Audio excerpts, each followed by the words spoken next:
നമ്മുടെ നാട് മെച്ചപ്പെടുത്താൻ ഒരു ഭാഗത്ത് ശ്രമം നടക്കുന്നു, നല്ല രീതിയിൽ മെച്ചപ്പെടുത്തലുകൾ ഉണ്ടാകുന്നു. നമ്മൾ പൂർണ്ണ തൃപ്തരല്ല, ഇനിയും മെച്ചപ്പെട്ടു പോകണമെന്ന് നമ്മൾ ആഗ്രഹിക്കുന്നു. അതിനാവശ്യമായ നടപടികൾ എടുത്തുകൊണ്ടിരിക്കുന്നു. അപ്പോൾ ഒന്നും ഇവിടെ നടക്കാൻ പാടില്ല. ഒന്നും നടക്കാൻ പാടില്ല എന്ന് പറഞ്ഞാൽ എങ്ങനെയാണ് ഒരു നാട് മുന്നോട്ട് പോവുക? നമുക്ക് കാലത്തിനനുസരിച്ചിട്ട് മാറുന്നൊരു നാടാവണ്ടേ? ആ നാടങ്ങനെ മാറണമെങ്കിൽ ഇപ്പോൾ 5 വർഷം കഴിഞ്ഞുള്ള നാട് 5 വർഷം കഴിഞ്ഞ് ആലോചിച്ചാൽ മതിയോ? 10 വർഷം കഴിഞ്ഞുള്ള നാട്, 25 വർഷം കഴിഞ്ഞുള്ള നാട് എങ്ങനെ ആവണമെന്നതിനുള്ള ആലോചന ഇപ്പോഴേ തുടങ്ങണ്ടേ? അതിനാവശ്യമായ നടപടികൾ സ്വീകരിക്കണ്ടേ?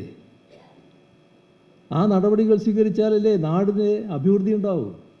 നമ്മുടെ കുഞ്ഞുങ്ങൾ നാളെ നമ്മളെ കുറ്റപ്പെടുത്താതിരിക്കണമെങ്കിൽ, നിങ്ങൾ എന്താ ചെയ്തത് ഞങ്ങൾക്ക് എന്ന് ചോദിക്കാതിരിക്കണമെങ്കിൽ ആ പ്രവൃത്തി ഇവിടെ തുടങ്ങണ്ടേ? ഇതൊന്നും പാടില്ല എന്നാണ്. ഒരു കാര്യവും നടക്കാൻ പാടില്ല. LDFിനോട് വിരോധമായിക്കോളൂ, അതിലൊരു തർക്കവും ഇല്ല, അത് രാഷ്ട്രീയമായിട്ട് നേരിട്ടോ. പക്ഷേ അത് നാടിനോടാകരുത്, ജനങ്ങളോടാകരുത്. നിർഭാഗ്യവശാൽ നാടിനോടും ജനങ്ങളോടുമായി പോകുന്നു ഇത്തരം സമീപനങ്ങൾ എന്നതും നാം കാണേണ്ടതായിട്ടുണ്ട്. ഇവിടെ നല്ല ഒരു വസ്തുത കിടക്കുന്നത്, ഇത്തരം എല്ലാ കാര്യങ്ങൾക്കും സഹായകമായ നിലപാട് ജനങ്ങൾ സ്വീകരിക്കുന്നു എന്നുള്ളതാണ്. നാടിൻ്റെ മുന്നോട്ട് പോക്കിന് എല്ലാ സഹകരണവും പിന്തുണയും ജനങ്ങൾ നൽകുന്നുണ്ട്.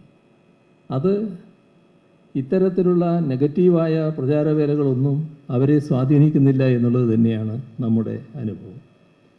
ഇതിൽ നിങ്ങൾക്ക് പോലീസ് സർവീസിൽ നിന്നും വിരമിച്ചവർക്ക് വലിയ പങ്ക് വഹിക്കാനാകും. കാരണം ചിട്ടയായ ജീവിതശൈലിയിലൂടെ നിങ്ങൾ നേടിയെടുത്ത മൂല്യവത്തായ അനുഭവങ്ങളുണ്ട്. അത് നാടിൻ്റെ പുരോഗതിക്ക് മുതൽക്കൂട്ടാക്കാൻ കഴിയണമെന്നതാണ് ഈ ഘട്ടത്തിൽ അഭ്യർത്ഥിക്കാനുള്ളത്. പലതരത്തിലുള്ള വിപത്തുകൾ നമ്മുടെ നാട് നേരിടുന്നുണ്ട്. അതിലൊരു പ്രധാന കാര്യം ലഹരിയുടെ കാര്യമാണ്. അതിൽ വലിയ തോതിൽ നമ്മുടെ നാടിൻ്റെ യുവതയെ ലഹരിക്ക് അടിപ്പെടുത്താനുള്ള നീക്കങ്ങൾ ചിലർ നടത്തിക്കൊണ്ടിരിക്കുന്നുണ്ട്. അപ്പോൾ ആ യുവതയെ പൂർണ്ണമായി അതിൽ നിന്ന് മുക്തരാക്കി സംരക്ഷിക്കാൻ കഴിയണം. അതിനുള്ള വലിയ ഇടപെടൽ നാട്ടിൽ നടക്കുന്നുണ്ട്, ഇനിയും നടത്തേണ്ടതായിട്ടുണ്ട്. അത്തരം കാര്യങ്ങളിൽ നിങ്ങളുടെ അനുഭവ സമ്പത്തോടു കൂടിയുള്ള ഇടപെടൽ ഓരോ സ്ഥലത്തും ഉണ്ടാകണമെന്നതാണ് അഭ്യർത്ഥിക്കാനുള്ളത്. അതോടൊപ്പം തന്നെ നാടിൻ്റെ പുരോഗതി, അത് നമ്മുടെ നാടിൻ്റെ സമാധാന ശാന്തി അന്തരീക്ഷം വളരെ പ്രധാനമാണ്. ഭാഗ്യവശാൽ ഇന്ത്യ രാജ്യത്ത് ഏറ്റവും ഭദ്രമായ ക്രമസമാധാനം നിലനിൽക്കുന്ന സംസ്ഥാനമാണ് കേരളം. അത് ഉറപ്പുവരുത്തുന്നതിനായി നിങ്ങൾ സർവീസിലുള്ളപ്പോൾ തന്നെയുള്ളതാണ് ജനകീയ പോലീസ് നയം. അതുമായി ഒത്തുചേർന്നുകൊണ്ട് നിങ്ങൾക്കൊട്ടേറെ കാര്യങ്ങൾ ചെയ്യാൻ കഴിയും. അതിലും നിങ്ങൾ ശ്രദ്ധിക്കേണ്ടതുണ്ട് എന്നാണ് അഭ്യർത്ഥിക്കാനുള്ളത്. അപ്പോൾ നാടിൻ്റെ സർവ്വതോന്മുഖമായ വികസനത്തിന് നിങ്ങളുടെ അനുഭവത്തിൻ്റെ കരുത്ത്, അതുമായി നിങ്ങൾ കൂടെ ഉണ്ടാകണം എന്നാണ് ഈ ഘട്ടത്തിൽ പൊതുവെ അഭ്യർത്ഥിക്കുന്നത്.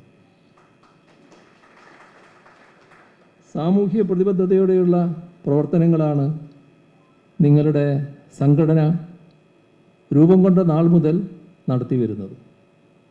നാട് പ്രതിസന്ധിയിലായ ഘട്ടങ്ങളിലൊക്കെ വലിയ തോതിലുള്ള ഇടപെടലും സഹായവും നിങ്ങളുടെ ഭാഗത്തുണ്ടായിട്ടുണ്ട്. തുടർന്നും അതുണ്ടാകണം. ഇവിടെ നിങ്ങളുടെ സംഘടനയുടെ ഭാരവാഹി രാജൻ ഒരു നിവേദനം തന്നിട്ടുണ്ട്. നിവേദനം തന്നാലും ഇല്ലെങ്കിലും നിങ്ങളുടെ പ്രശ്നങ്ങൾ ഗൗരവമായി പരിശോധിക്കുന്നതാണ്. കൃത്യമായ ഇടപെടലുകൾ അത്തരം കാര്യങ്ങളിൽ ഉണ്ടാകും എന്നുകൂടി പറഞ്ഞുകൊണ്ട് ഈ സമ്മേളനത്തിൻ്റെ ഔപചാരികമായ ഉദ്ഘാടനം നിറഞ്ഞ സന്തോഷത്തോടെ നിർവഹിച്ചതായി അറിയിച്ചുകൊണ്ട് അവസാനിപ്പിക്കുന്നു. നിങ്ങൾക്കെൻ്റെ സ്നേഹാഭിവാദനം.